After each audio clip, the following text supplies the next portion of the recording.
Hi, today I am reviewing and discussing The Black Tulip by Alexandre Dumas. I'm holding the Oxford World's Classics translation and I really enjoyed it. If you haven't read the book yet, do not worry because this will be a spoiler-free discussion. So Alexandre Dumas is especially known for his works The Count of Monte Cristo and The Three Musketeers, which I, by the way, both recommend and both reviewed on my channel. La Tulipe Noire is one of his lesser known works and I've seen mostly more negative kind of reviews. This is a historical fiction novel and it was published in 1850 in 3 volumes. It's a story about good versus evil, and I think it shows a lot of similarities with The Count of Monte Cristo. Now, let me first tell you what it is about. Cornelius van Baerle, fictional godson of Cornelius de Witt, is known for the growing of tulips, and he takes up the challenge to grow a black tulip. His neighbor, Isaac Boxtel, who is also a gardener, watches his every move and, fearing Cornelius' success, starts plotting. Boxtel, who is motivated by his envy, gets Van Baerle arrested because of his relation to the De Witt brothers, who are both considered traitors.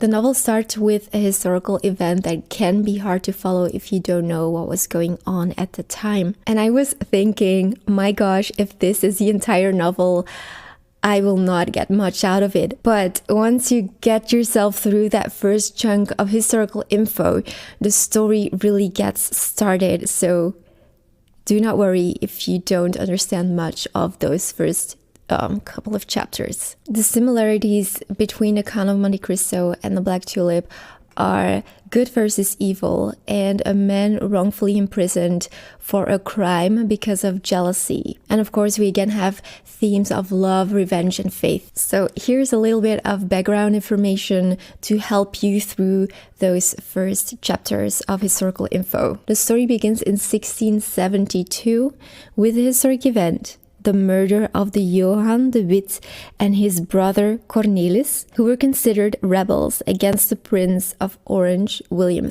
III. Plot of the novel takes place while the tulip mania grips the Netherlands, which means that tulip bulbs were being sold for insane amounts of money. This major acceleration started in 1634 and then dramatically collapsed in 1637. The fictional godson of Cornelius de Witt that we follow is obsessed with tulips. I must say I was kind of surprised to see so many negativity concerning this book because I really enjoyed it so much. It had me on the edge of my seat. The climax was so interesting and I found it a very exciting book that I will probably reread one day. I even liked it more than The Three Musketeers, much more. But of course I didn't like it more than The Count of Monte Cristo because that book is just...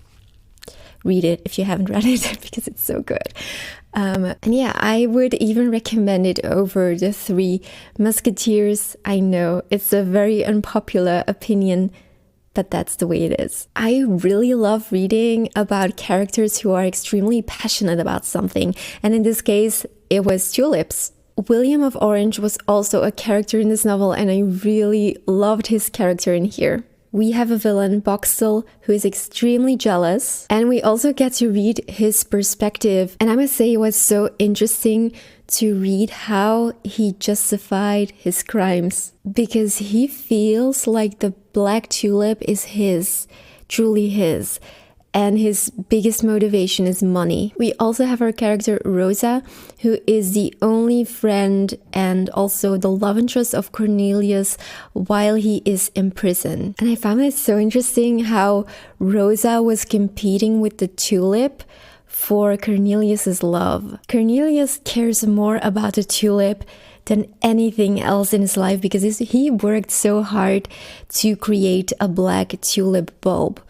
And there was such an interesting dynamic going on between them. The novel also offers a clear view of how politics worked back then and how corrupt everything was. When someone was thought of being involved in a conspiracy, they were tortured and killed. From the moment you have worked your way through the first chapters, you will see that the story focuses on just a few characters and it's very easy to follow. It's a very straightforward story.